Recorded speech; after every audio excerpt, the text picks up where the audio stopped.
In Absolute Batman 7, Scott Snyder puts his entire foot in this horror bag. What's up, my fellow Wednesday Warriors? This is your boy Marcus the Conqueror, back to Conqueror review for the latest issue of Absolute Batman. The issue starts with Bruce's friends holding an alleyway memorial for their fallen pal, Mitchell Matches Malone. In main continuity, Matches is the guys that Batman frequently knows with going undercover. Here, he was a real person. Amid the memorial, the friends inquire who's seen him last and how he perished. Bruce, appearing out of nowhere, says he's the last person to see Matches and he saw him croak. A week ago, Bruce met Matches and received information about a new black site under construction off the coast of Gotham called Arkham. As they met, Bruce could tell Matches was anxious. Matches tells Bruce that horrible things are happening at Arkham and admits he spent a week on his crew to spy.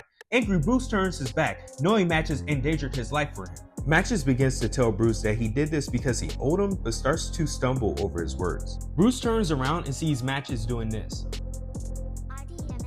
Next, Batman covers a list of world-renowned researchers who work at Arkham on Matches' phone. The list includes Langstrom, Isley, Strange, and Freeze. These names are associated with 4 classic science-based Batman villains, the Man-Bat, Poison Ivy, Hugo Strange, and Mr. Freeze. Using the guise of a city engineer checking the facility's power, Bruce enters Arkham. Upon reaching the top of the facility, he sees prehistoric animals preserved in ice. Finally, Dr. Freeze Jr., the director of V-Corps, greets him. Freeze explains that his parents Victor and Nora Freeze developed V-Corps, a technology used to preserve organic matter. They employed it on Victor upon his falling terminally ill in childhood. After that, the Freeze used the technology to preserve their bodies until researchers found cures for their diseases. Bruce notices the lab contains preserved unknown bacteria and connects him to Matches' death. As he turns around, Victor, transformed and disrobed, attacks him. With his blackened and icy veined hands, Victor begins to freeze Batman. The new Mr. Freeze is cool, but my favorite part of this book is when Bruce's day ones hold him accountable for being a horrible friend. On top of ghosting them after he unveiled that he was Batman, they reflect on their relationships with Bruce.